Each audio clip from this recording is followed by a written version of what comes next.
찬미예수님 반갑습니다. 11월 유령의 달을 맞이해서 첫 번째 성경 강의 시간입니다. 이번 주부터 수요 성경 강의 후 미사가 실시간 방송이 나가지 않게 되었음을 알려드립니다. 유튜브로 참여하였던 성경 강의와 금요 성시간이 11월부터 일반 신자분들이 참석 가능하게 되었고요. 올해 성모성 또한 일반 신자분들이 참여 가능하니 많이 참여하여 주시기 바랍니다. 올해 대림기간 11월 29일부터 저희 봉사회에서 기도회가 개최됩니다. 안타깝게도 일반 신자분들은 참여가 불가하오나 기도가 필요하신 분들은 기도 지향을 접수받고 있으니 사무실로 문의하여 주시기 바랍니다. 오늘 주님께서 함께 하시며 말씀 안에서 우리에게 치유를 주시고 하루하루의 어려움을 이겨낼 수 있도록 미사 안에서 성체로 오심에 감사하며 어떤 어려움이 오고 역경이 온다 하여도 주님이 우리와 함께 하심을 믿고 모든 고통과 슬픔이 우리를 지배하지 못하도록 기쁜 마음으로 찬양하며 모든 근심 주님께 봉헌하십니다.¬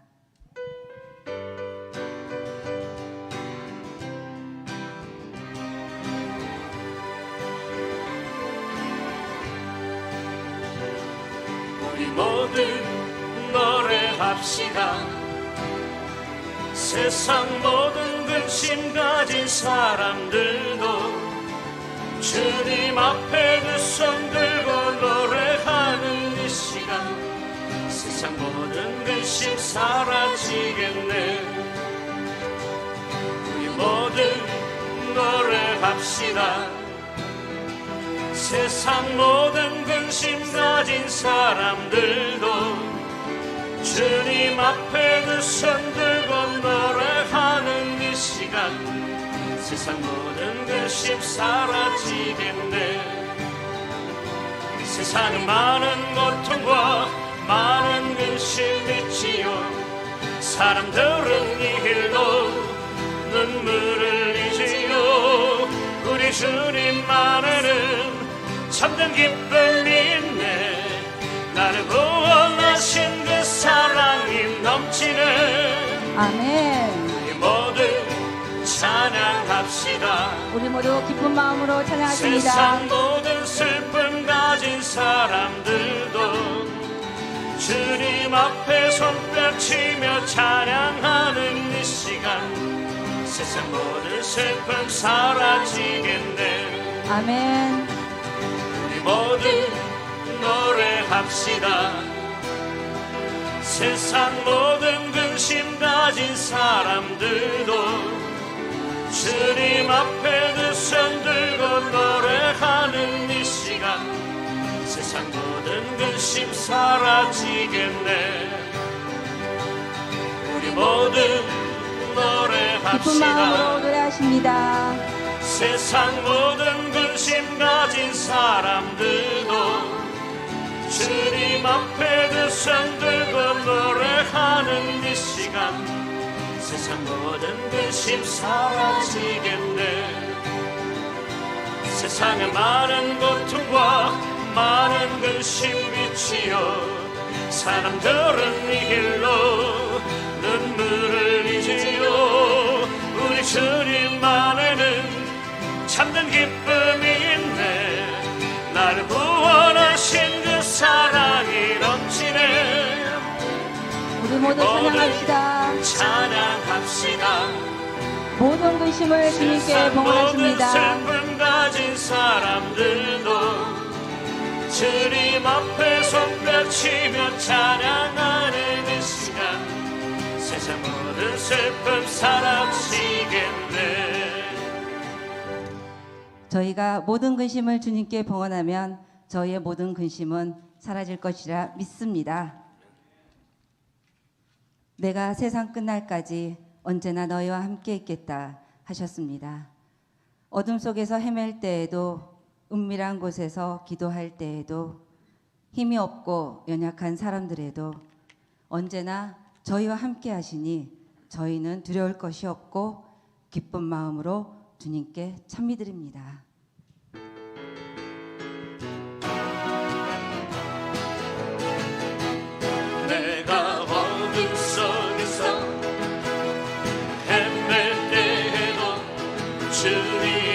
주님께서는 저희와 함께 계십니다. 함께 계셔 내가 시험 당하여 저희가 괴로워할 때도 괴로울 때도 주님은 함께 저희와 계셔 함께 계십니다. 믿으십시오. 기뻐 찬양하네 할렐루야 할렐루야 할렐루야 할렐루야 우리 모두 찬양 할렐루야 할렐루야 주님 나와 함께 계시네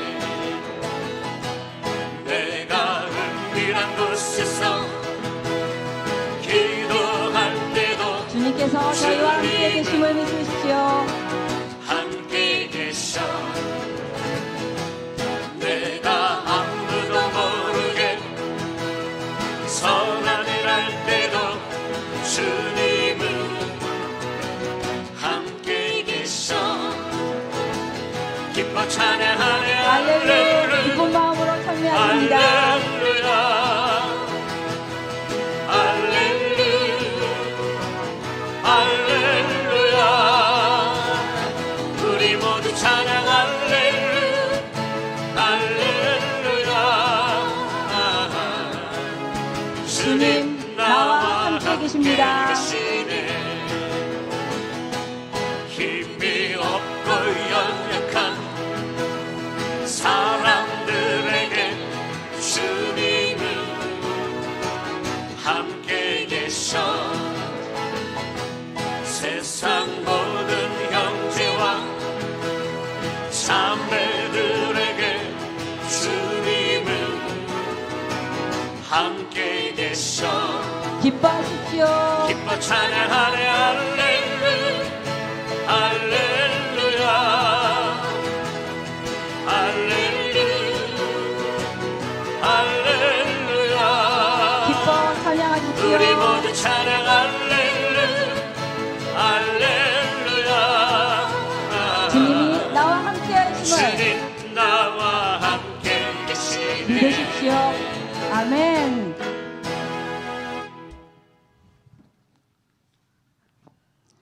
요한이 너희는 주님의 길을 마련하여라 그분의 길을 곧게 내어라 라고 광야에서 외쳤습니다. 세상의 빛과 소금의 역할을 하며 내 삶의 길이 곧 주님의 길이 되게 하고 곧게 내어 세상을 향해 걸어가는 삶이 되어야 하겠습니다.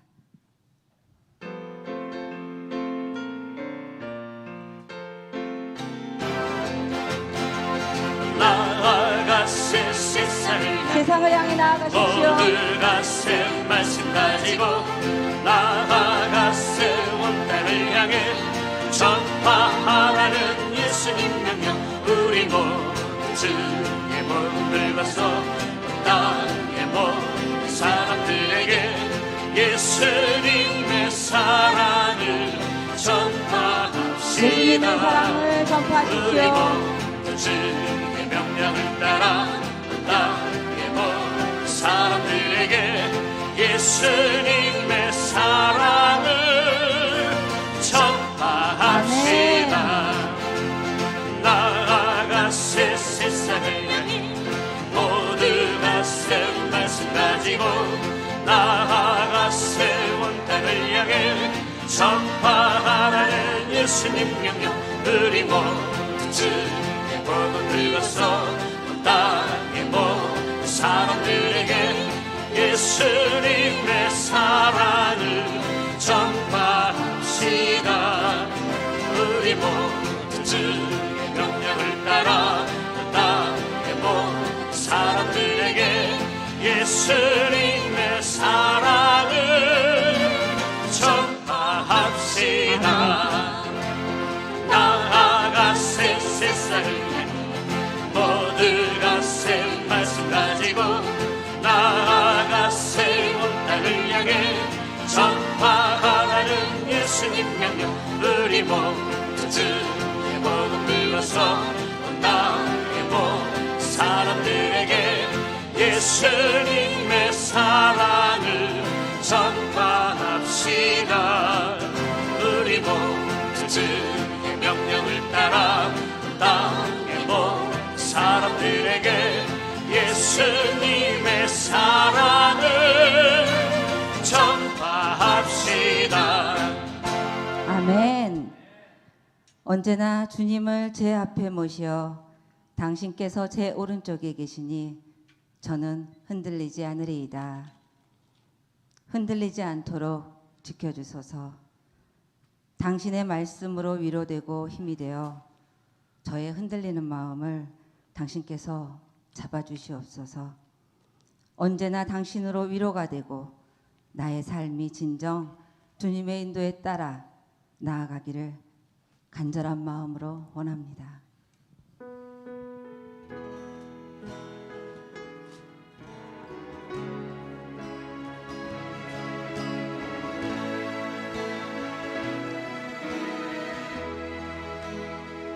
주를 향한 나의 사랑은 주께 고백하게 하소서.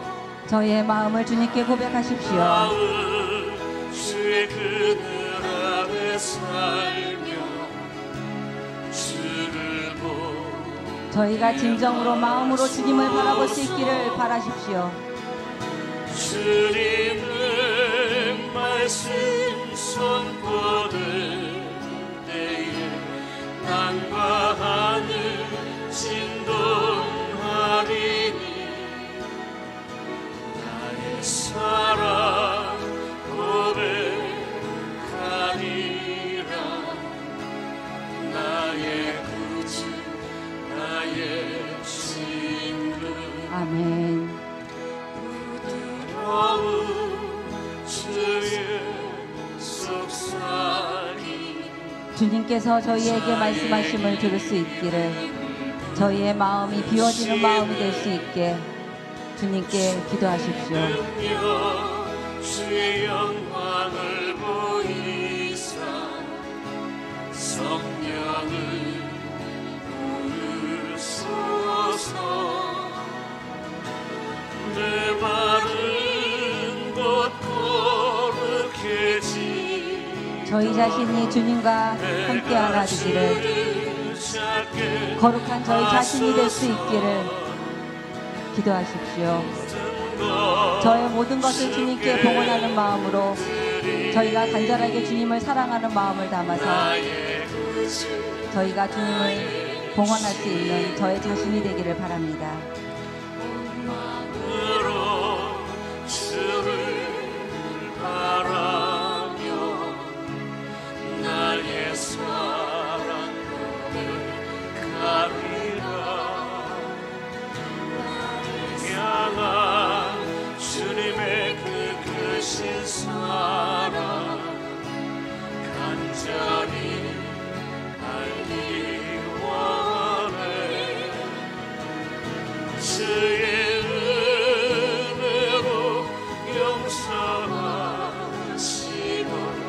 나를 자녀 삼아 주셨네. 나의 사랑 고백하리라. 나의 구주 나의 친구.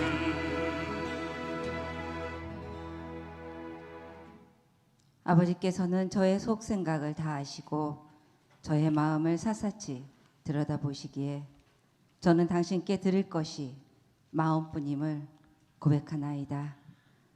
제가 행하는 모든 행실을 보지 마시고 저의 마음을 보소서.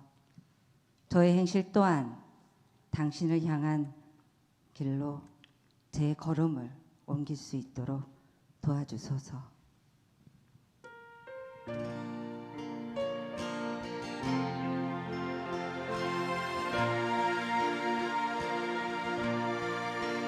나의 모든 행실을 주여 기억하시고 바른 길로 인도하소서.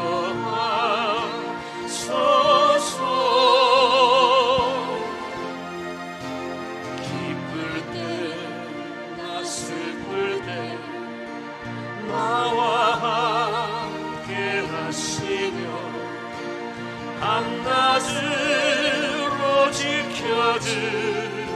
지켜주소서. 내 모든 잘못을 다 기억하시고 늘 나와 함께하옵소서.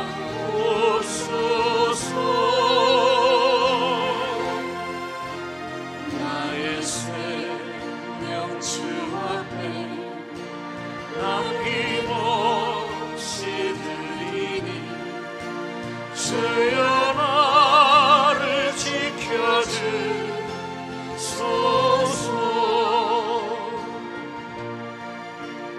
나의 모든 실수를 주여 용서하시고 바른 길로 인도하소서.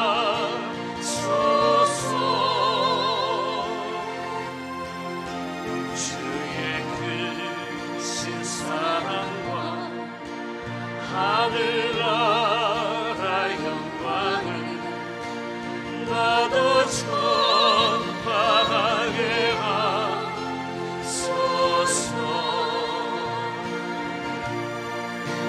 내 모든 잘못을 다 기억하시고 늘 나와 함께하옵소서.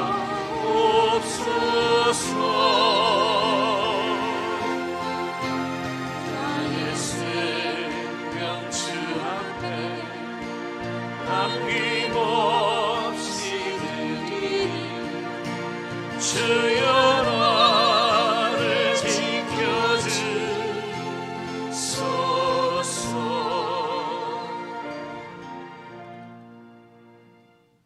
시편의 말씀입니다.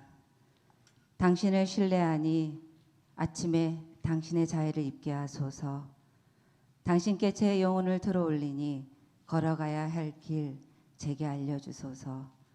원수들에게서 저를 구하소서. 주님, 당신께 피신합니다. 당신은 저의 하느님, 당신의 뜻 따르도록 저를 가르치소서. 당신의 선하신 영이 저를 바른 길로 인도하게 하소서.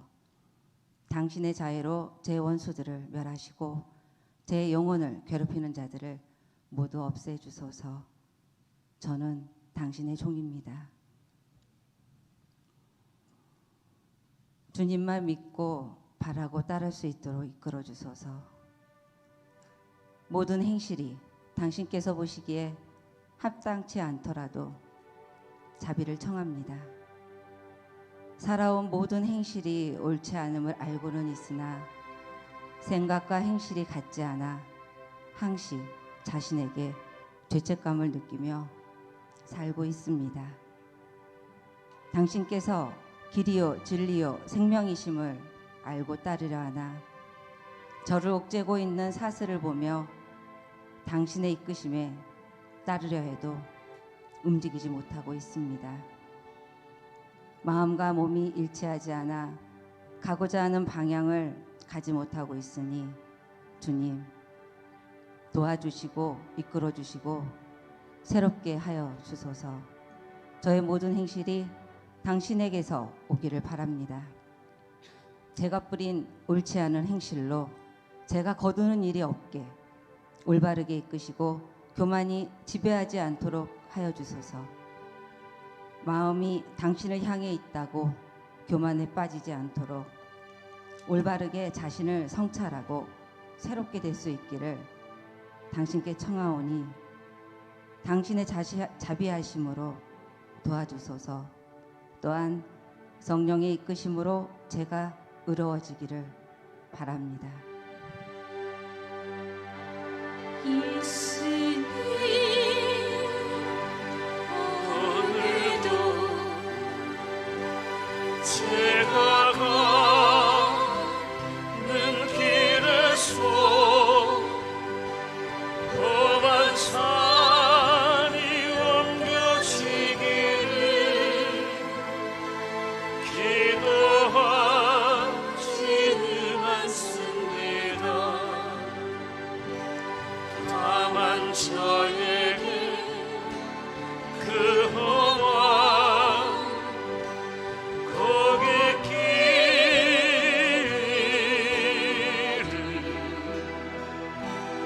올라갈 수 있도록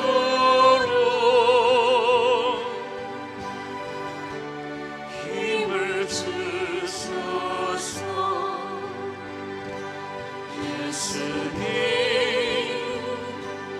오늘도 제가 가는 길에서 부딪히는 돌이 저절로 굴러가기 원치 않아요. 그 넘어지게 하는 돌을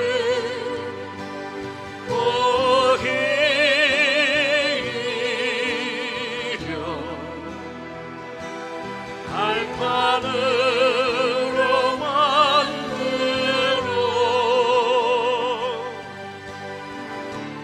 가게 하소서. 예수님, 오늘도 제가 가는 길에서 넓고 평탄한 그런 길을 바라지는 않습니다. 다만 좁고 좁은 험한 길도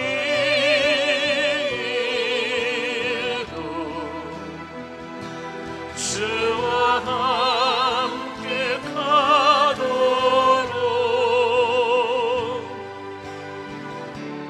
믿음 주소서.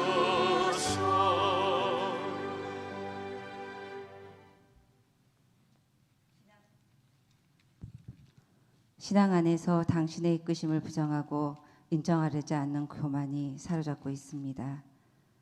세속의 삶의 흔적이 아직 남아있어 당신께 향하고자 하는 마음을 잡아채고 감정을 회유하고 있습니다. 온 마음이 당신을 향하고 있으나 모든 행동이 당신을 향하여 있지 않고 실천하지 못하고 있으니 도와주소서. 악마의 관계에 맞설 수 있도록 하느님의 무기로 무장하기를 원합니다.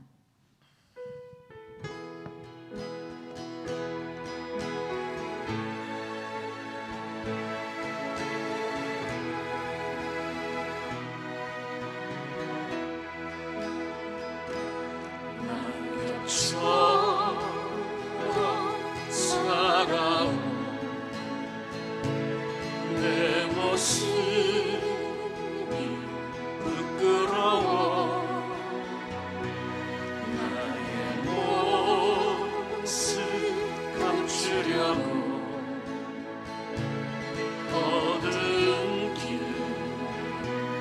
걸었네. 교만으로 물들이면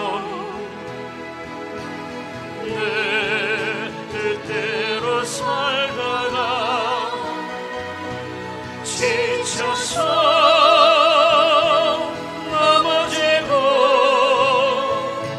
견디다 못해 쓰러질 때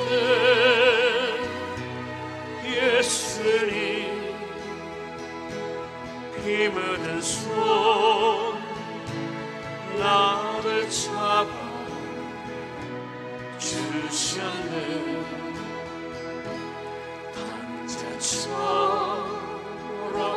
살아온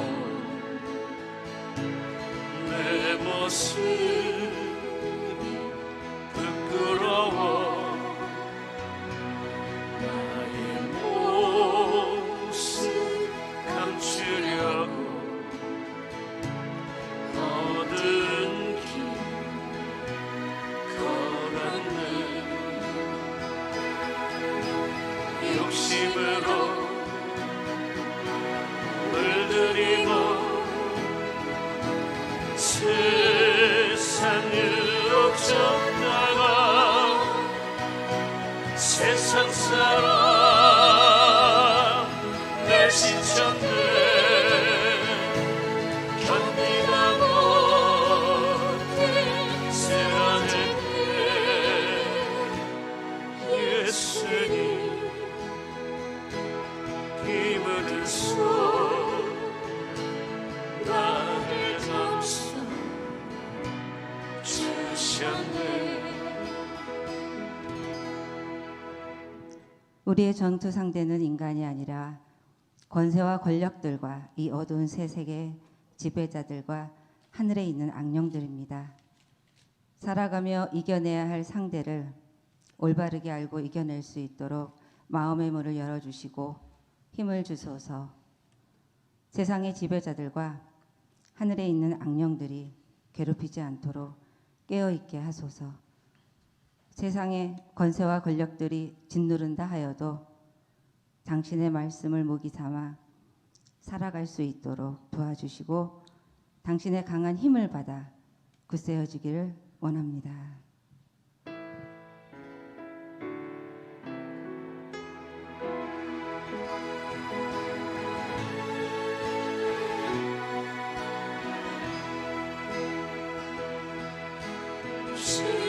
주님의 사랑이 내 맘 중심에 있으니 유혹이 흔들어도 무너지지 않네. 주님과 함께할 때에 두려움 사라지네. 주님이 항상 나를 지켜주시니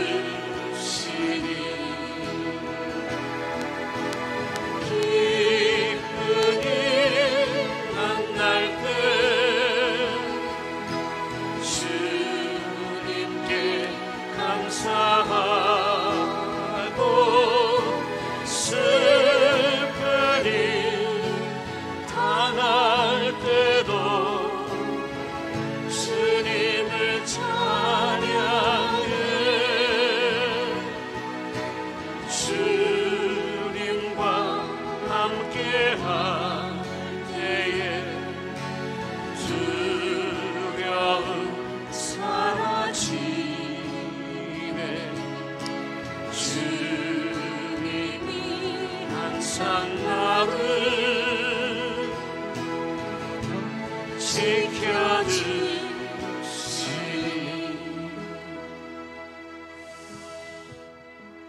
주님, 또 오늘 성서로 말씀으로 힘을 얻는 시간, 또 말씀 안에 예수님과 깊이 만나는 은총의 시간 허락해 주시면 감사합니다.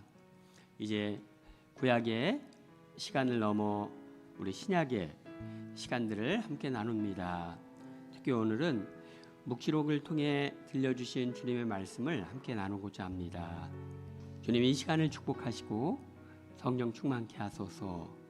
성령의 빛을 환하게 비춰주셔서 저희의 마음이 열리고 지성이 열리고 또 입이 열려 하느님 말씀을 뜨겁게 느끼고 그 말씀을 힘있게 선포하는 은총의 자리 되게 하소서.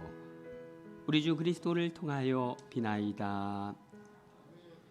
성부와 성자와 성령의 이름으로 아멘. 참여 예수님.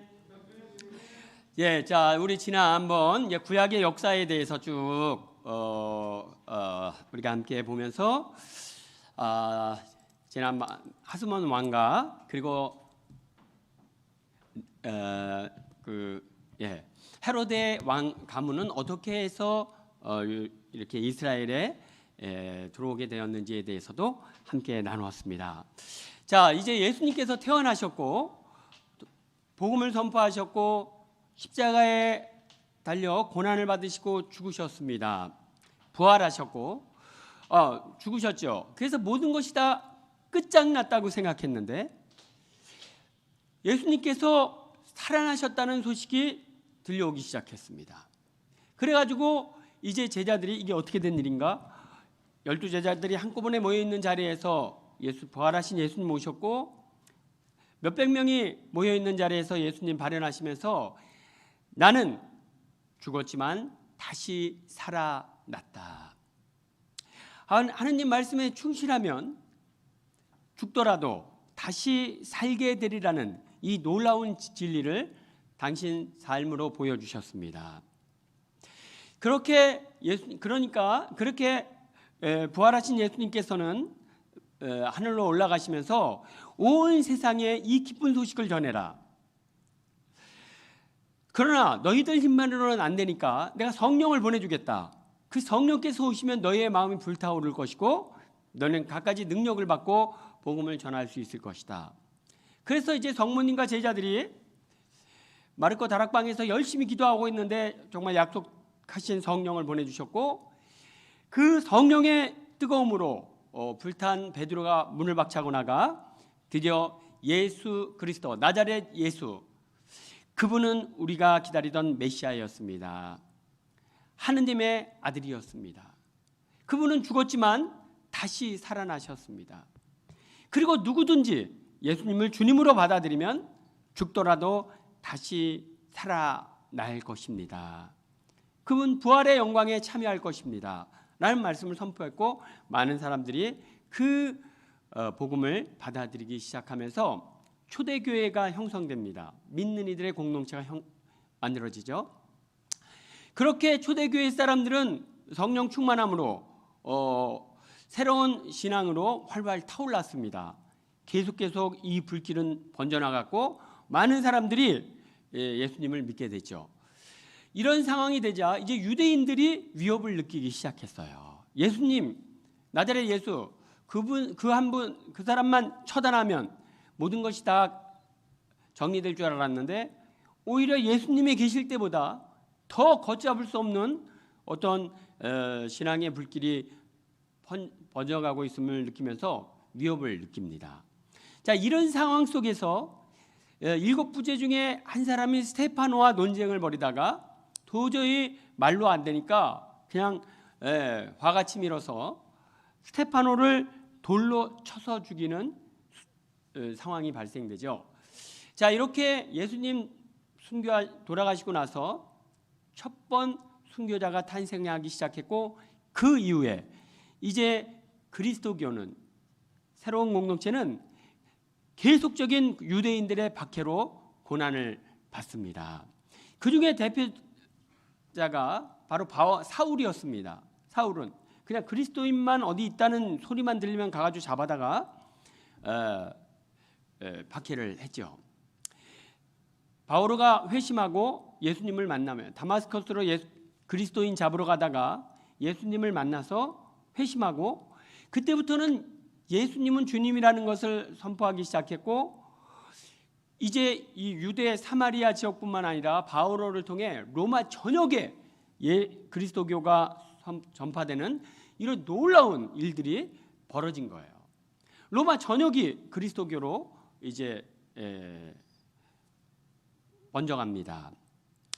자, 이런 상황이 되자 로마에서는 그리스도인들이 성실하게 생활하는 것은 좋은데 그리스도인은 오직 유일신입니다. 한 분 신만 믿어요. 그러니까 예를 들면 그 당시 다른 민족들은 다신주임, 다신. 그러니까 내가 섬기는 신을 섬기고 그리고 또 다른 신도 섬기는 거예요. 그러니까 가능하면 많은 신을 섬겨두면 좋은 거예요. 이 신도 섬기고 저 신도 섬기고 해신, 별신, 달신, 나무신, 바위신 이렇게 그냥 여력이 되는 대로 신을 많이 섬겨두면 그게 다 도움이 되는 거예요. 그게 다 영적 재산인 거예요. 그런데 그리스도인은 오직 한 분 하느님만을 섬깁니다. 이런 상황에서 로마는 로마의 신 태양 자신의 신을 섬기라고 요청을 합니다. 많은 민족들은 자기가 믿는 신도 섬기고 로마 제국의 신도 섬기고 이렇게 하니까 문제가 없었어요. 그리스도인은 그렇게 할 수가 없는 거예요. 예수님만 섬기는 거예요. 그러니까 조금 언짢았어요. 언짢았는데 거기까지는 괜찮았는데 이 로마 황제들이 이제 절대 권력을 가지면서 그냥 절대 권력을 갖다 보니까 점점 힘이 막강해지고 힘이 막강하다 보니까 마치 자기가 신이라고 착각하기 시작했어요. 그 첫 번째 사람이 그래서 이제 첫 번째 사람이 바로 네로 황제입니다. 이 네로 황제가 54년에 황제가 돼가지고 점점 황제의 힘을 키우더니 어느 순간에 사람들에게 자기가 황제라고 자기가 신이라고 얘기를 했어요. 그래서 다른 민족들은 그래요? 그러면 네로 신도 섬기는 거예요. 그냥 다신주의니까 그냥 뭐 어느 신이 용하더라 하면 그냥 섬기는 거예요. 그런데 그리스도인들은 그렇게 하지 않는 거예요. 그러니까 로마 황제의 눈밖에 나기 시작했습니다. 64년에 로마에 어마어마한 화재가 일어납니다. 로마에 대형 화재가 일어나는데 이제 이거를 그리스도인들이 방화했다, 불을 질렀다 이렇게 누명을 씌워가지고 64년에 로마 제국에 있는 모든 그리스도인들이 박해를 받기 시작하죠. 이때 베드로 사도도 순교하시고 바오로 사도도 순교하고 많은 그리스도인들이 이제 이 네로 박해 시대에 순교하죠. 64년에 시작된 박해는 68년 네로 황제가 죽으면서 이제 박해가 잦아들었습니다. 자, 잦아들었는데 이제 로마 황제들 중에는 자꾸 이것에 대한 유혹이 있는 거예요. 나를 좀 신으로 떠받들여 줬으면. 그냥 최고의 황제로는 이게 성이 안 차는 거예요. 나를 좀 신으로 좀 떠받들여 줬으면. 이 갈망이 있죠. 황제에 따라서 그냥 뭐 해주면 좋고 안 해주면 말고 요 정도 이렇게 가다가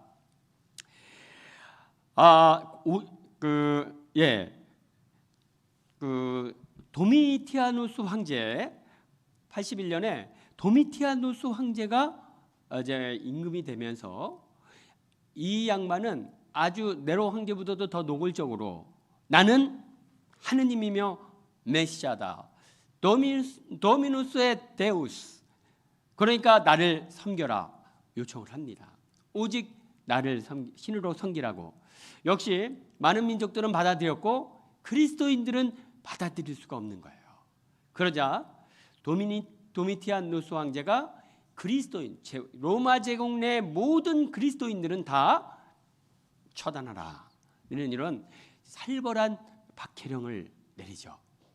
자, 이런 살벌한 그냥 그래가지고 잡혀가면 그냥 굶주린 사자우리에 던져져가지고 막 갈기갈기 찢어 죽이고 십자가에 달려 죽이고 화염 불에 태워 그냥 정말 처참하게 다시 그리스도교를 아무도 믿지 못하도록 그렇게 처참하게 그리스도인들을 박해하기 시작합니다.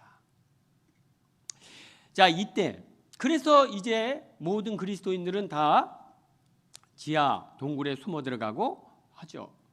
그냥 잡히기만 하면 죽는 거예요. 이렇게 무기력하게 성실하게 살아가는 그리스도인. 그러나 너무나 이 로마 제국의 그 횡포에 너무나 무기력하고도 너무나 나약하게 죽어가는 이런 상황들이 전개되기 시작합니다. 이러면서 정말 그리스도인은 나의 주님인가? 구해주는 양반이 구세주인데 이렇게 당신을 섬기는 그리스도인이 처절하게 죽어가는데도 왜 침묵하는가? 구세주는 예수는 그리스도요. 이런 거에 대한 회의가 오기 시작해요. 신앙에 대한 회의가 오기 시작하는 거죠. 자, 이때 95년에 사도 중에 마지막 사도 요한 사도가 이제 그 에페소에서 있다가 95년도에 체포됩니다. 요한 사도는 소아시아 지역의 주교였어요. 그런데 에페소에 있다가 체포돼서 이제 그 파트모스 섬이라는 곳에 이제 유배를 갑니다. 이 유배를 가서 유배를 가 있을 때 하느님께서 세례자 요한 사도에게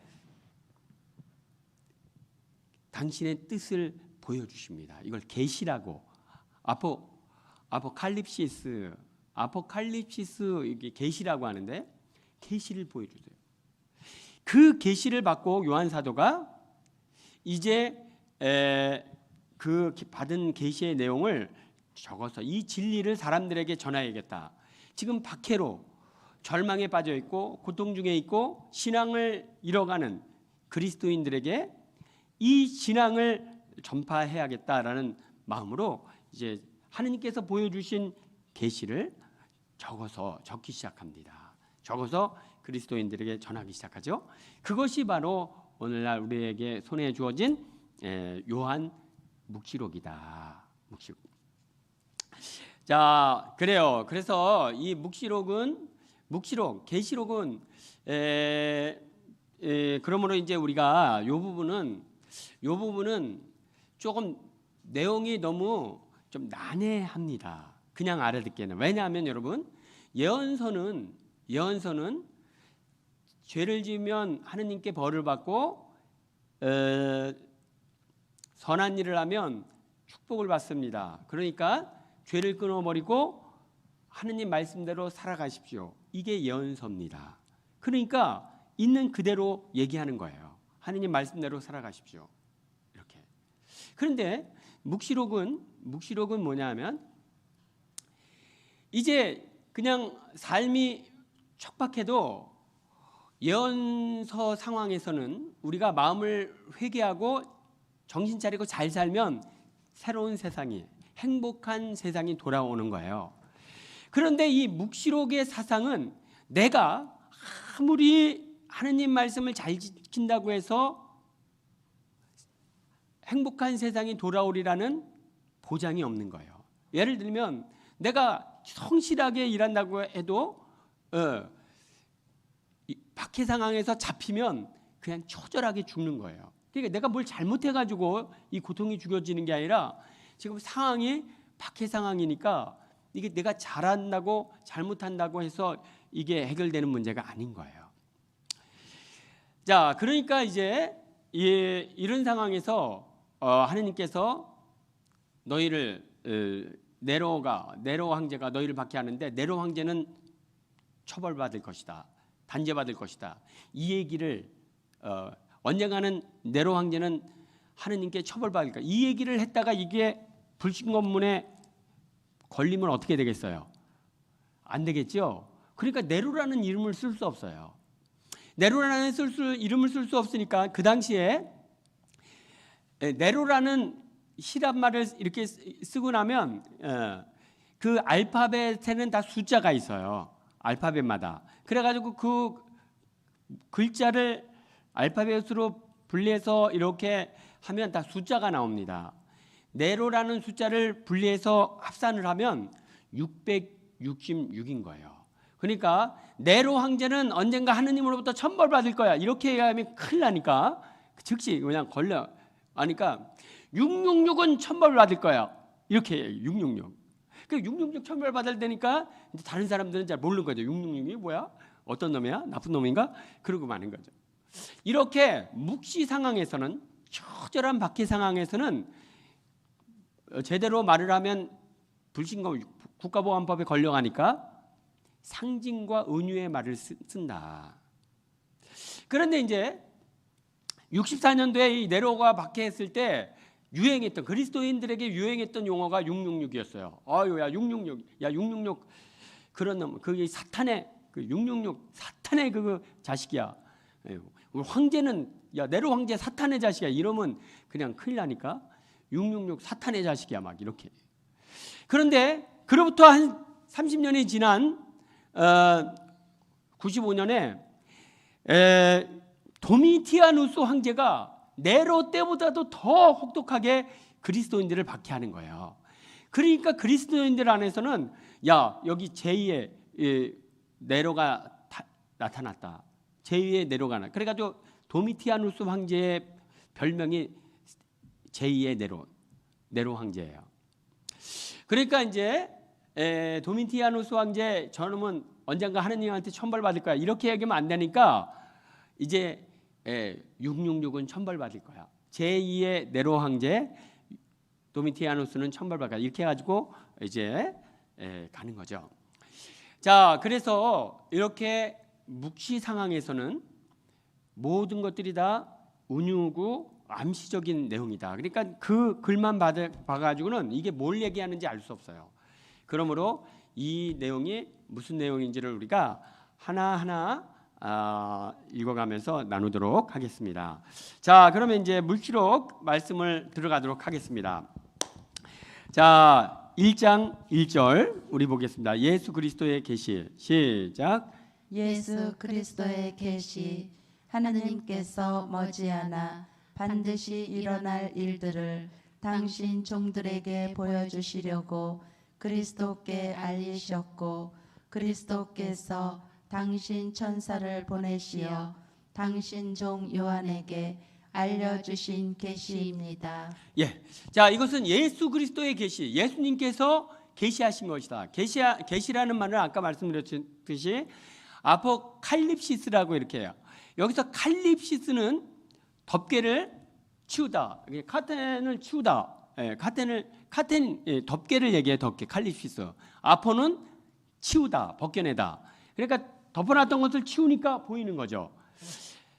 그렇지만 방 안에서 카텐을 쳐주지 않으면, 치워주지 않으면 밖에서는 방 안을 볼 수가 없는 거죠. 계시는 하느님께서 보여주셔야 우리가 알 수 있는 거고, 보여주시지 않으면 알 수 없는 것이다. 자, 이 계시를 하느님께서 예수 그리스도, 당신 아들 예수 그리스도께서 이렇게 들려주셨고, 예수 그리스도는 천사들에게 알려주셨고, 천사는 사도 요한에게 알려주셔서 요한이 지금 우리에게 전해준다. 자, 그래요. 이렇게 해서 그냥 이제 계시가 우리에게 주어졌다. 3절 보겠습니다. 이 예언의 말씀을 시작. 이 예언의 말씀을 낭독하는 이와 그 말씀을 듣고 그 안에 기록된 것을 지키는 사람들은 행복합니다. 그때가 다가왔기 때문입니다. 예, 여러분, 이 요한 묵시록은 계시이면서 동시에 또 뭐죠? 이 예언의 말씀, 예언서이기도 하다. 묵시와 예언은 차이가 있죠. 묵시는 어느 날인가 하느님께서 아주 그냥 박살을 낼 거다. 지금 내가 도미티아누스 황제 로마 제국과 싸울 힘이 없어요. 그러나 하느님께서 언젠가는 로마 제국을 그냥 박살낼 거다라는 그런 내용이야. 그러니까 먼 미래에 일어날 어떤 일들을 예고하는 거죠. 그렇지만 예언은 그렇지 않습니다. 여러분, 예언은 앞으로 일어날 일들을 마치는 게 예언이 아닌 거예요. 성서 예언은 뭐가 예언이죠? 지금 우리가 어떤 고통스러운 상황을 맞이했는데 지금 이 고통스러운 상황의 원인이 뭔가? 하느님 뜻을 제대로 따르지 않았기 때문이다. 그러니까 우리가 회개하고 죄를 끊어버리고 하느님 뜻을 따르자. 요 말씀이 예언인 것입니다. 자, 그러므로 예언은 언제나 현재를 지향하고 있죠. 묵시는 미래를 향하고 있는데 예언은 현재를 향하고 있다. 자, 그러니까 이 요한 묵시록은 계시이면서 동시에 예언이다. 예언. 자, 4절부터 5절 A 보겠습니다.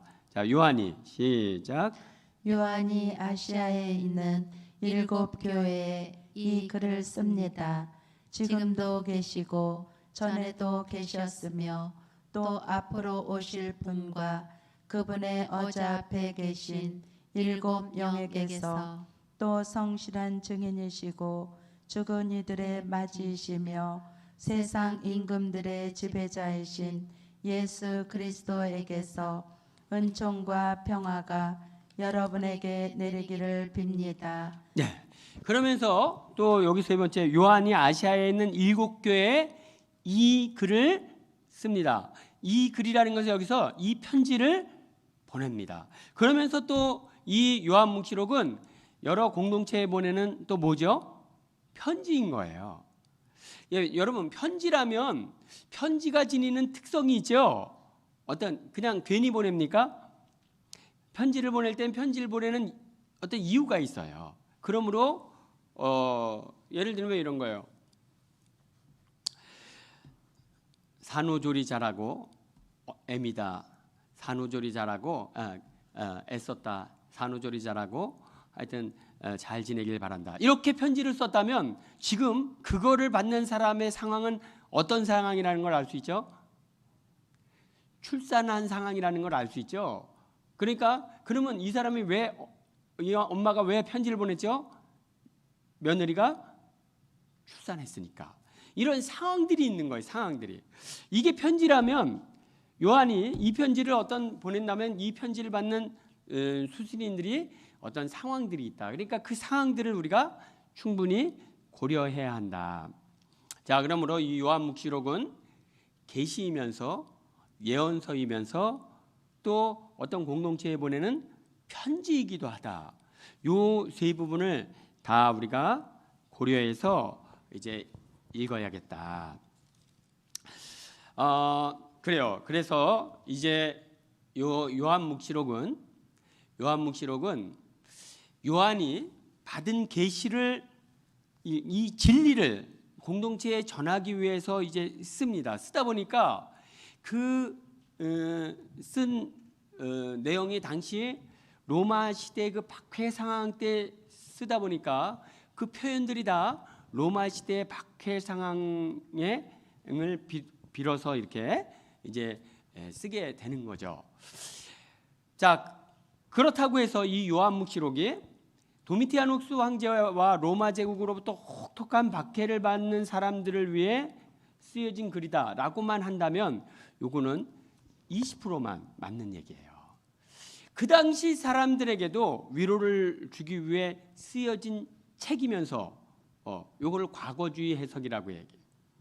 동시에 2000년 그러면 로마가 박해를 금지했을 때 새하늘과 새 땅이 주어졌습니까?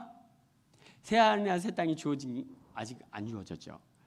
그러니까 이게 꼭 그 박해를 받는 사람을 위해서만 쓰여진 게 아니라 오늘을 사는 우리에게도 쓰여진 것이다. 왜냐하면 오늘을 사는 우리는 도미티아누스 황제처럼 그렇게 처절한 박해는 없지만 어쨌든 하루하루 사는 게 힘들어요.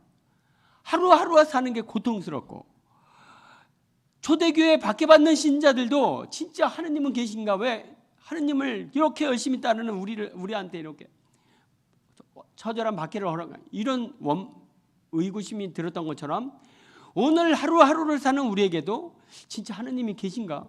왜 당신을 따르는 이 그리스도인들에게 나에게 이렇게 혹독한 시련을 허락하시지? 같은 질문을 하고 있는 것입니다. 그러니까 오늘을 힘겹게 사는 나에게도 이 묵시록은 하느님의 진리를 이야기하고 있다. 물론 앞으로 계속 지나면서 미래에도 고통은 계속될 것입니다. 고통은 끊이지 않고 계속되고 우리 그리스도인은 이 고통 속에서 이 고통을 헤쳐나가면서 한 걸음 한 걸음 하느님을 향해 나가게 될 것입니다. 그러므로 이제 이 묵시록은 고통 속에서 어떻게 우리가 고통이라는 것을 떨쳐버릴 수가 없어요. 목숨이 붙어 있는 한 뭐 어떤 사람은 건강 문제로, 돈 문제로, 자식 문제로, 남편 문제로 막 이 고통이라는 것을 떨쳐버릴 수가 없어요. 우리 고통과 싸워. 그러나 고통 속에서 허우적대는 사람들에게 당신이 예수 그리스도를 주님으로 받아들이고 그 말씀대로 산다면 당신은 궁극적으로 승리자가 될 것입니다. 당신은 보호받고 구원받게 될 것입니다. 이게 요한묵시록의 핵심입니다. 이게 혹독한 도미티아누스 황제로부터 박해를 받는 그리스도인에게도 주어지는 말씀입니다. 지금 막 잡혀서 사자굴에 들어가고 불의 화형에 처해 들어가고 너무너무 고통스러운데, 그러나 두려워하지 말라. 네가 끝까지 예수 그리스도를 주님으로 섬긴다면 마지막 날에 승리는 너의 것이 될 것이다. 그리고 오늘을 사는 우리에게도 마찬가지입니다. 너무 힘들어서 그냥 죽어버릴까? 죽지 마세요.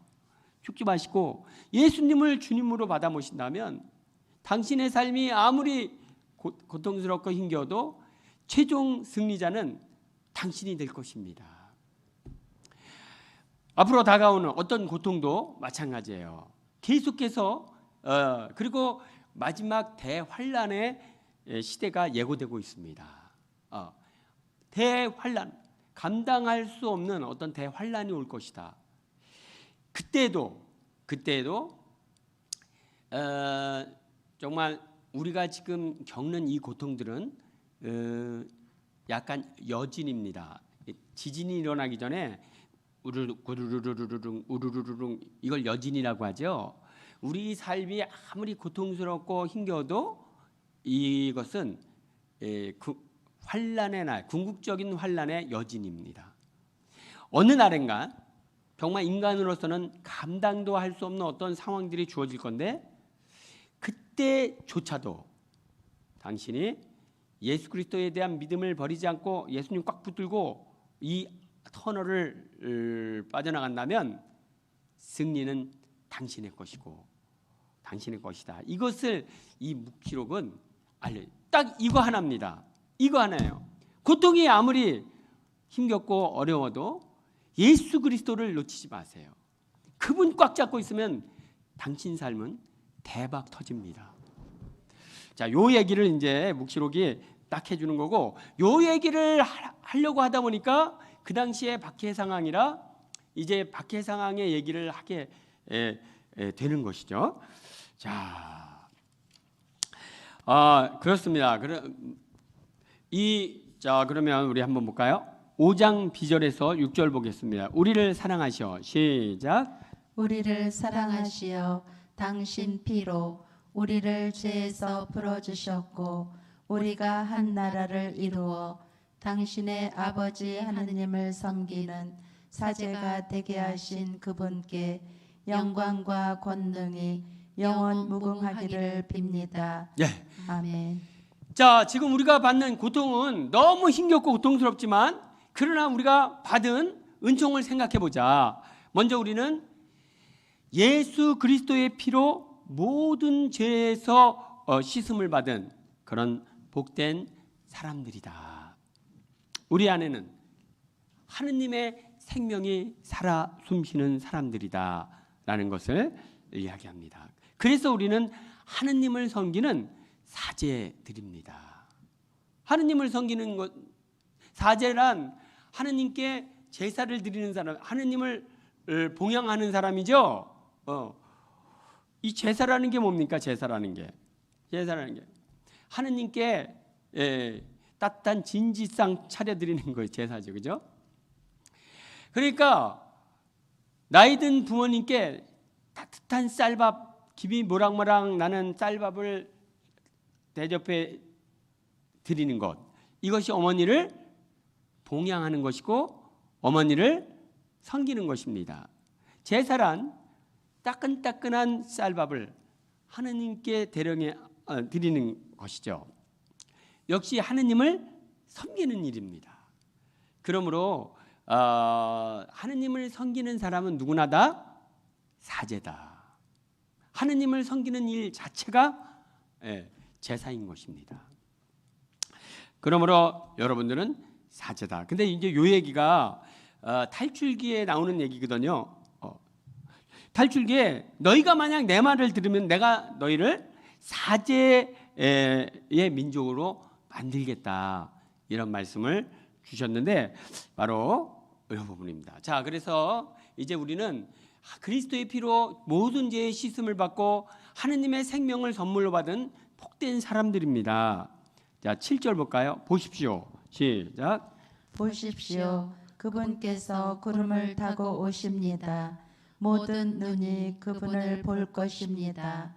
그분을 찌른 자들도 볼 것이고 땅의 모든 민족들이 그분 때문에 가슴을 칠 것입니다. 꼭 그렇게 될 것입니다. 꼭 아멘. 예, 그렇게 될 것입니다. 예, 먼저 그분께서 구름을 타고 오십니다. 그분이 누구시죠? 예수 그리스도. 지금 예수님을 믿는다고 사람들에게 잡혀가지고 막 매맞고 고통받고 그리고 그냥 뼈가 부러지도록 얻어맞고 그리고 십자가에 달려 처절하게 죽어갑니다. 이런 상황에서 예수님은 어디 계시나, 언제 오시나, 언제 나를 구하시나. 그러나 보십시오. 그분께서 구름을 타고 오십니다. 이 구름을 타고 온다는 건 뭔 말이죠? 신적 권능으로, 놀라운 권능으로, 그냥 로마 제국이 아무리 막강해도 그냥 한 방에 그냥 박살낼 수 있는 엄청난 권능을 지니고 오십니다. 그리고 모든 눈이 그분을 볼 것입니다. 얻어맞는 사람이나 때리는 사람이나 다 볼 것입니다. 그러나 얻어맞는 사람은 그분을 보는 순간 구원받고 축복받는 삶이 될 것이고, 그분을, 예수님을 믿는다고 때린 그 사람들은 그날이 제삿날입니다. 자, 그러므로 이제 이게 심판의 날을 예고하는데 하나님께서는 반드시 우리를 심판하러 오신다, 셈하러 오신다. 그래서 말씀에 충실한 사람에게는 응문의 대가를 주시고 말씀에 충실하지 않은 사람은 단죄해 줄 거죠. 그래서 요한묵시록은 하느님이 심판자의 하느님, 반드시 권선징악, 착한 일 한 사람에게는 반드시 보상을 주시고 나쁜 짓 한 사람은 그것에 상응하는 단죄를 받을 것입니다. 꼭 그렇게 될 것입니다 라는 말을 덧붙이네요. 땅의 모든 민족들이 가슴을 칠 것입니다. 예수님 믿으라고 할 때 믿을 걸, 내가 잡혀갈까 봐 무서워가지고 안 믿었는데, 이렇게 가슴을 치는 일이 생길 거다. 두 번째는 이민족들이 가슴을 치고, 두 번째는 그리스도인들 중에서도 이제 그리스도인답지 못하게 살았던 사람들이 가슴을 칠 것입니다.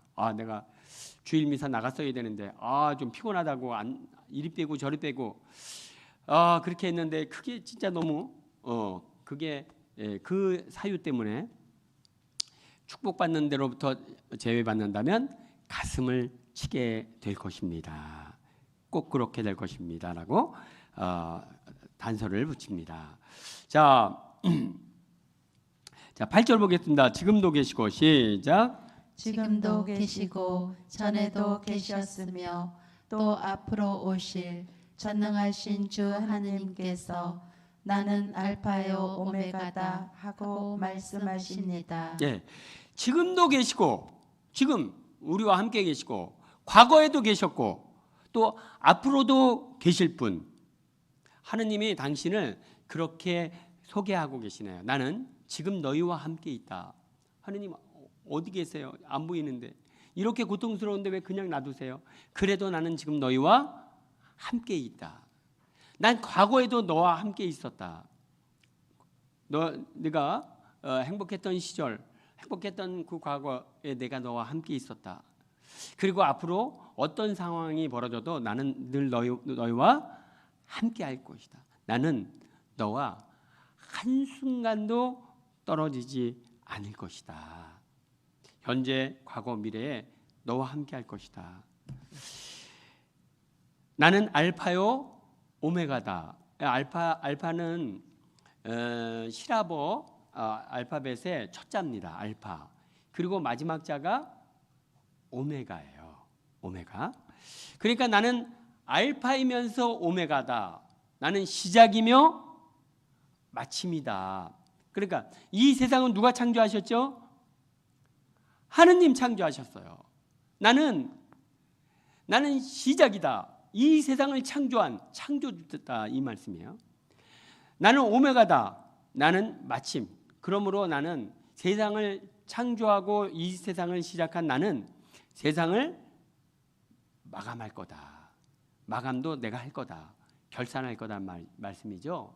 그러니까 세상이 그냥 이렇게 불이하게 가다가 대충 끝나지 않고 반드시 내가 마감할 거다. 결산할 거다. 그러니까 나는 알파요 오메가다. 이 말은 세상을 창조한 나 창조주 하느님 내가 이 세상을 반드시 결산할 거다. 그러니까 지금 당장에 어떤 상황들에 흔들리지 말고 마지막 날에 나와 셈을 하게 되리라는 것을 생각하면서 하루하루를 살아라 라고 말씀하십니다. 자, 이렇게 하면서 하느님께서는 내가 반드시 셈을 하겠다, 심판하겠다 이런 부분이죠. 1장 9절 여러분 형제로서 시작. 여러분의 형제로서 예수님 안에서 여러분과 더불어 환난을 겪고 그분의 나라에 같이 참여하며 함께 인내하는 나 요한은 하느님의 말씀과 예수님에 대한 증언 때문에 파트모스라는 섬에서 지내고 있었습니다. 예, 요한은 자기를 여러분의 형제로서 여러분 안에서 여러분과 더불어 환난을 겪고 그분 나라에 같이 참여하며 함께 인내하는 이렇게 당신을 표현하는 나는 여러분의 형제이고 여러분과 똑같이 고난을 당하고 있습니다. 요한 사도는 예수님 12사도 중에 한 사람이고 정말 특별한 그 당시 초대교회에 특별한 지위에 있는 분이시죠. 그리고 영적으로도 막 하늘의 계시를 받는 놀라운 분입니다. 그렇지만 요한은 나는 당신의 형제이고 당신들과 조금도 다름이 없습니다. 당신들 중에 그냥 한 사람일 뿐입니다. 라고 이렇게 겸허하게 당신을 소개하고 있습니다. 이런 내가 하느님의 말씀을 증언하다가 잡혀서 파트모스 섬이라는 곳에 잡혀 있습니다. 자, 여기서 우리가 요한 사도는 예수님의 12사도고 또 하늘나라를 막 들락달락 하시는 분이니까 지금 우리랑은 다른 차원의 사람이겠지. 우리는 이렇게 고통받고 힘들어하지만 저 사람은 특별한 은총으로 보호받으면서 그래도 살만하게 행복하겠지. 이렇게 생각할 수 있는데 요한은 전혀 그렇지 않다는 거예요. 나도 내가 하늘나라를 들락달락하는 것은 맞지만 그러나 여러분이 겪는 것과 똑같은 고통을 겪고 있습니다. 함께 인내하고 있습니다. 그러므로 결국 이 고난의 시간을 극복하기 위해서는 어떻게 해야 하는가? 어떻게 해야죠? 그냥 견디세요. 이렇게. 너무너무 학교 생활이 너무너무 힘들어. 너무너무 학교 생활이 힘든 학생에게 어떻게 하면 좋을지 모르겠어요. 시험은 계속 있고 힘을 내서 견뎌. 군대 간 아들이 엄마 나 진짜 군대 생활 못하겠어. 엄마 고참들도 무섭고 힘들고 배고프고 춥고 너무너무 춥게 못 살겠어. 아들아 견뎌라. 견디는 것 말고는 방법이 없습니다. 그러니까 여러분 우리가 그리스도인으로서 최고의 비법은 견디는 거예요. 세례자 요한이라고 여기 지금 세례자 요한이 이런 표현을 쓰는 건 내가 12사도 중에 한 사람이고 천상의 계시를 보고 하늘나라를 들락달락하지만 결국 내가 이 싸움에서 승리하기 위해서 무슨 비법이 있는 거 아니고 그냥 이를 악물고 견디는 것뿐입니다. 견디는 사람. 그래서 바오로 사도가 사랑을 이야기할 때 사랑은 언제나 오래 참고로 시작해가지고 쭉 나가서 바라고 모든 것을 견디어 냅니다. 사랑을 이야기할 때 하느님 사랑이고 이웃 사랑이고 사랑을 이야기할 때 최고의 비법이 인내하는 것, 참는 것이고 견디는 것이다. 견디는 것입니다. 여러분 견디는 걸 잘 하셔야 하느님께서 우리들을 잘 양육하세요. 그죠? 의사 선생님이 수술을 하려고 하는데 뭐 치료를 하려고 하는데 막 아프다고 뭐 이러지 마세요. 이렇게 하면 치료가 잘 안 되겠죠. 예. 머리를 깎는데 자꾸만 고개를 흔들면 이게 머리를 깎는 사람이 제대로 못 깎죠. 그죠? 힘들어도 견디는 것입니다. 그러면 머리를 이쁘게 깎고 치료를 깔끔하게 하고. 자, 견디는 것이야말로 우리 그리스도인에게는 최고의 영성이다. 이 박해 시대에 내가 할 수 있는 게 아무것도 없습니다. 그냥 하느님께서 오셔서 구해 주시기를 바라는 것 말고는 아무것도 할 것이 없으면 이제는 견디는 겁니다. 누가 오래 견디느냐. 그죠? 자, 10장 10절에서 11절 보겠습니다. 어느 주일에 시작. 어느 주일에 나는 성령께 사로잡혀 내 뒤에서 나팔 소리처럼 울리는 큰 목소리를 들었습니다. 그 목소리가 이렇게 말하였습니다. 내가 보는 것을 책에 기록하여 7 교회 곧 에베소, 스미르나, 페르가몬, 티아티라, 사르미스, 필라델피아, 라오디케아에 보내라. 예, 그래서 이제 하나님께서 요한에게 계시를 천상의 진리를 알려주시고 이 내용을 7 교회에 보내라. 에베소, 스미르나, 페르가몬, 티아티르, 필라델피아, 라오디케이아. 요거는 요한이 사목했던 지역의 본당 이름이에요. 본당 이름. 본당 이름인데 사실 여기 말고도 뭐 콜로사이 본당, 또 뭐 트로아스 본당, 중요한 본당들이 많이 있는데 빠져 있어. 왜 빠져 있죠? 요게 꼭 요 7 교회만 보내라는 게 아니라 이게 이 7 교회는 7이라는 것은 충만을 뜻합니다. 7 교회 이렇게 했을 때는 모든 교회를 의미해요. 이 계시 진리를 모든 교회에 보내라. 그 당시 모든 교회, 또 2000년 후, 그래서 오늘 우리에게도 접하는 거죠. 자, 12절 13절 보겠습니다. 나는 시작.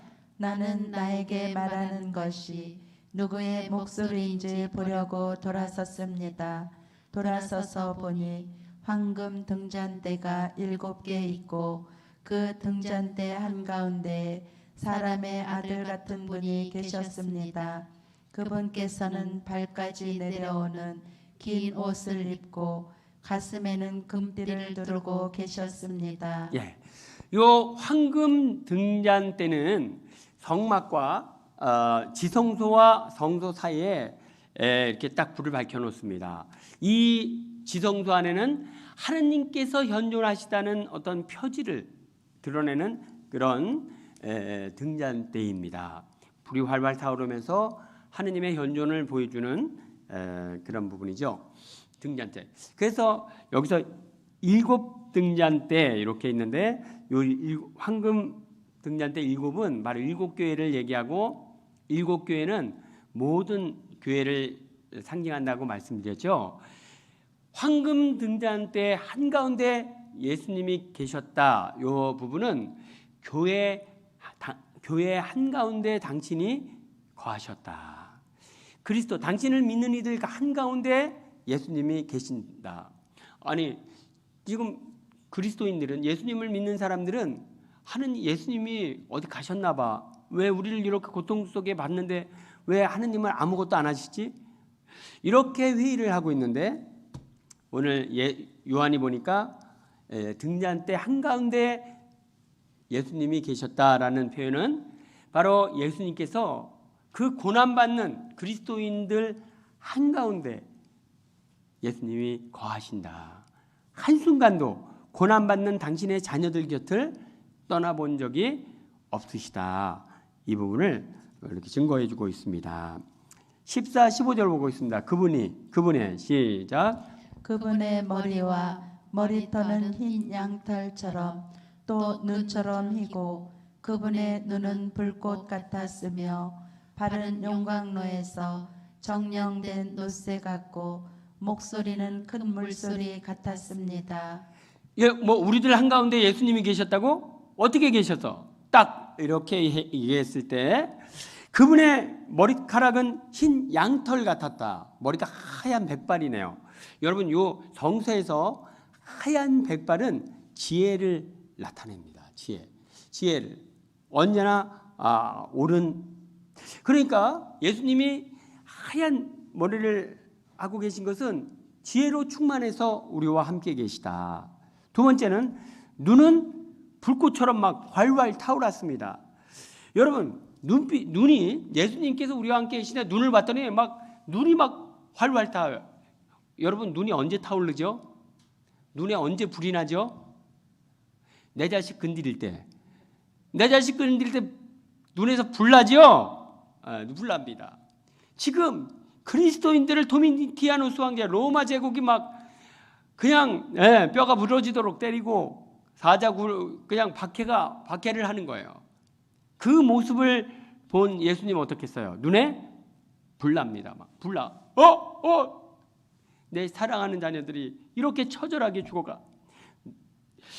자, 그리고 발은 용광로 정령 노새와 같고 그냥 두 발을 딛고 있는데 진짜 막 엄청난 노새와 같다. 권능, 힘을 상징합니다. 목소리는 큰 물소리와 같았다. 위엄, 신적 위엄. 그러니까 예수님께서 우리와 함께 계시는데 머리는 흰 양털 같았고 지혜로 충만해서 눈에서 막 불을 켜면서 그냥 당신 자녀들이 고통받는 거에 대해서 지금 막 완전히 열받아 버렸어요. 완전히 열받아 버렸어. 두 번째는 발이 노새 같아. 그냥 한번 걷어차면 모든 게 다 박살내. 강력한 힘으로. 그리고 세 번째는 목소리는 막 우렁찬 물소리 같다. 하느님의 권능으로. 온통 권능과 힘으로. 그러니까 뭐 주먹을 막 깍쥐고 막 금방이라도 주먹 날아갈 것 같은 모습을 하고 있더라. 요게 예수님이 지금 우리와 함께 하고 계신 모습.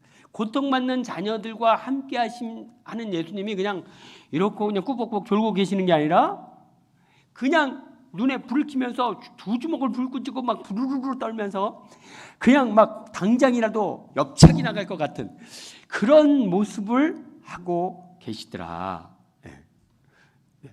자, 예수님 나와 함께 계시는데 그냥 어정쩡하게 계시는 게 아니라 이런 모습을 하고 계시다고 합니다. 요한이 봤다고 그래요. 그러니까 우리는 못 봤어도 든든하죠.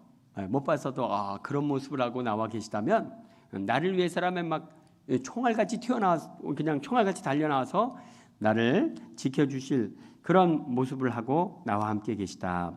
17, 18절 보겠습니다. 나는 시작. 나는 그분을 뵙고 죽은 사람처럼 그분 발 앞에 엎드렸습니다.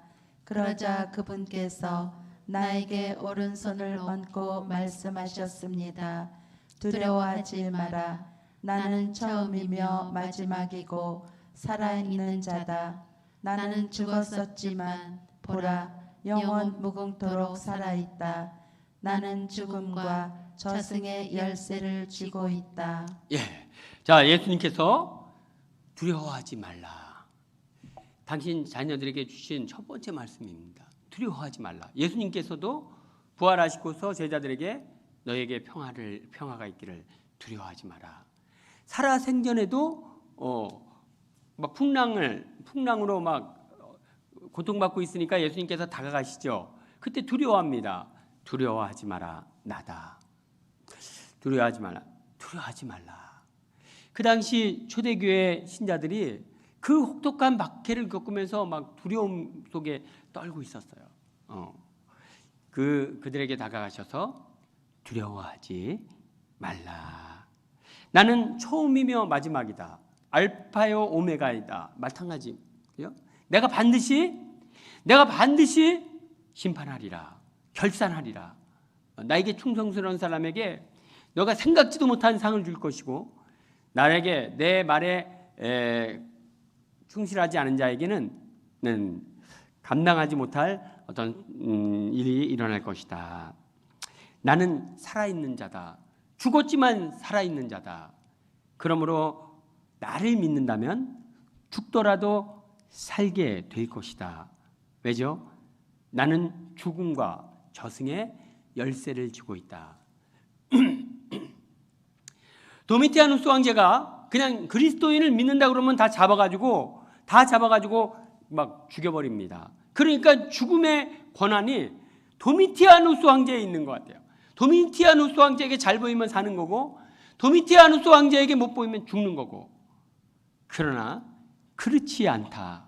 사느냐 죽느냐는 황제의 손에 달려있는 게 아니라 누구의 손에? 내 손에 달려있는 거다. 그렇지만 그 황제가 죽이라고 해서 얼마나 많은 그리스도인이 죽었습니까? 그들은 죽은 것이 아니고 잠자는 것이다.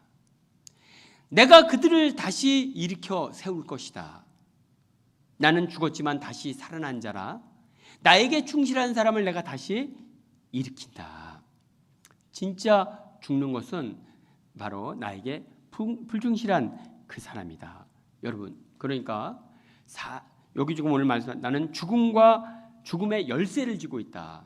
사느냐 죽느냐는 예수님 손에 달려 있는 것입니다. 그러니까 여러분 죽을까 봐 두려워하지 마세요. 예수님만 꽉 믿고 있으면 죽을래도 죽을 수가 없습니다. 생명이신 분 안에 있기에. 자, 우리가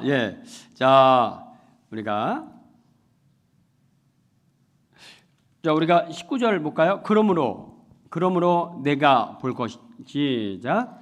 그러므로 내가 본 것과 지금 일어나는 일들과 그 다음에 일어날 일들을 기록하여라. 그러므로 이제 하느님께서 이 천상 진리를 사람들에게 알려주고 싶으셨어요. 왜냐하면 이 지금 사람들이 너무 두려움에 떨고 있는데 뭘 몰라서 떨고 있는 거거든요. 뭘 몰라서 떨고 있으니까 그러니까 예를 들면 이런 거예요. 갑자기 호랑이가 나타나가지고 엄마야. 그런데 이게 그래가지고 야 이제 우리는 다 죽었다 막 벌벌벌 떨고 있는데 뭘 모르고 있어요. 뭘 모르죠? 그게 종이 호랑이야. 그래가지고 누가 이거 종이 호랑이에요. 그러면 어떻게 해서 순식간에 이제 두려움이 없어지겠죠? 만일 누가 알려주지 않았다면 계속 상 밑에서 벌벌벌 떨고 왜 저 호랑이는 안 가나 계속 떨고 있었을 거예요. 그런데 저게 종이 호랑이라는 것을 알려주는 순간 이제 더 이상 두렵지 않습니다. 오늘 하나님께서 요한을 통해 이 천상의 진리를 알려주시는 이유는 우리가 뭘 모르기 때문에 걱정하고 뭘 모르기 때문에 두려워하고 뭘 모르기 때문에 떨고 있으니까 참 진리를 알려주기 위해 이제 떨지 않고 살아도 되는 참 진리를 알려주시기 위해 오늘 요한에게 보여주신 것입니다. 그리고 이것은 너만 알고 있지 말고 모두에게 알려라. 종이 호랑이라는 것을 알았어요. 이 종이 호랑이네. 그리고 옆에 사람 벌벌 떨고 있는데 조용히 혼자 나가버리면 옆에 사람은 계속 떨겠지요. 이러면 안 되겠다. 종이 호랑이인지 알았으면 큰 소리로 야 이거 종이 호랑이야. 전부 다 기상 이렇게 해야겠다.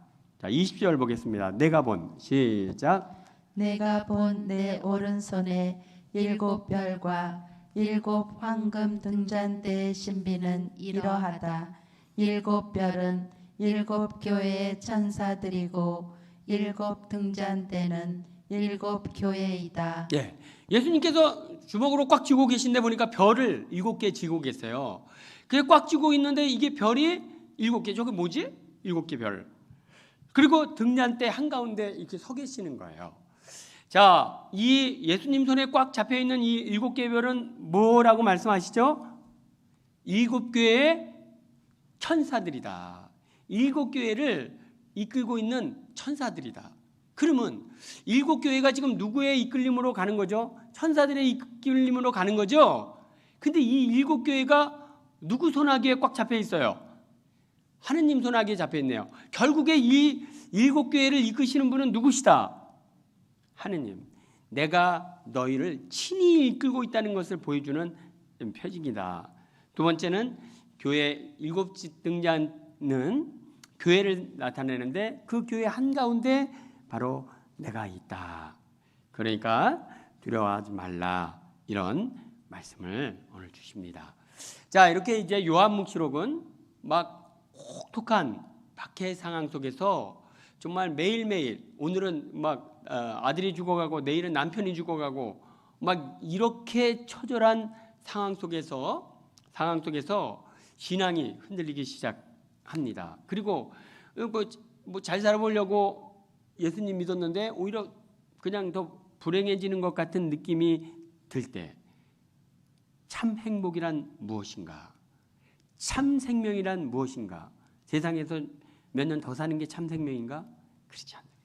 하느님 믿고 영원한 생명의 나라에 들어가는 게 참 생명이다. 자, 그래요. 그런데 이제 이 세상을 살아가는 사람에게 우리는 행복해지기 위해 그리스도를 선택했고 신앙을 선택했습니다. 그런데 그리스도인이 아닌 사람이나 겪는 고통은 별 차이가 없어요. 근데 이렇고 왜 내가 이 신앙 생활을 하나? 이런 회의가 들 수 있는데 여러분 누구든 생명이 붙어 있는 한 고통을 피해갈 수는 없다.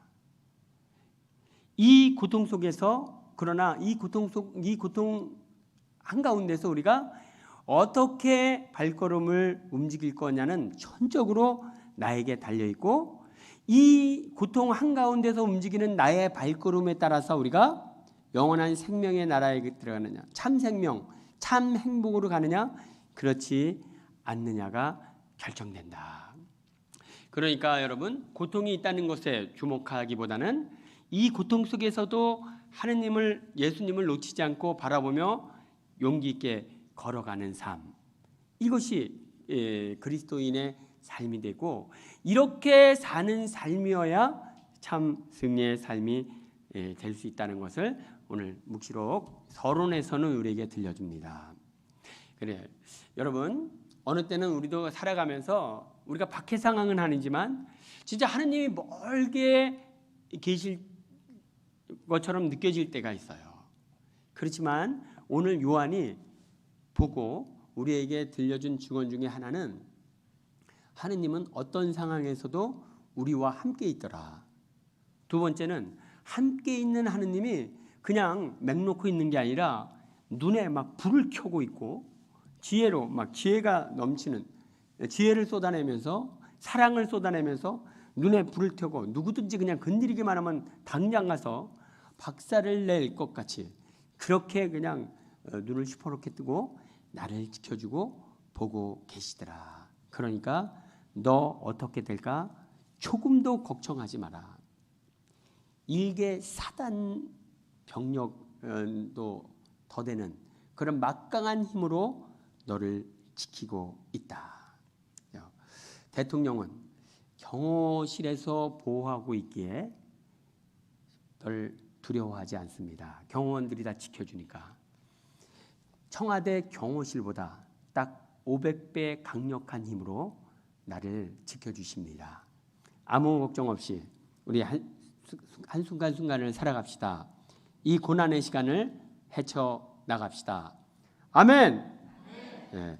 자, 영광이 성부와 성자 성령께 성부와 성자와 성령의 이름으로 아멘.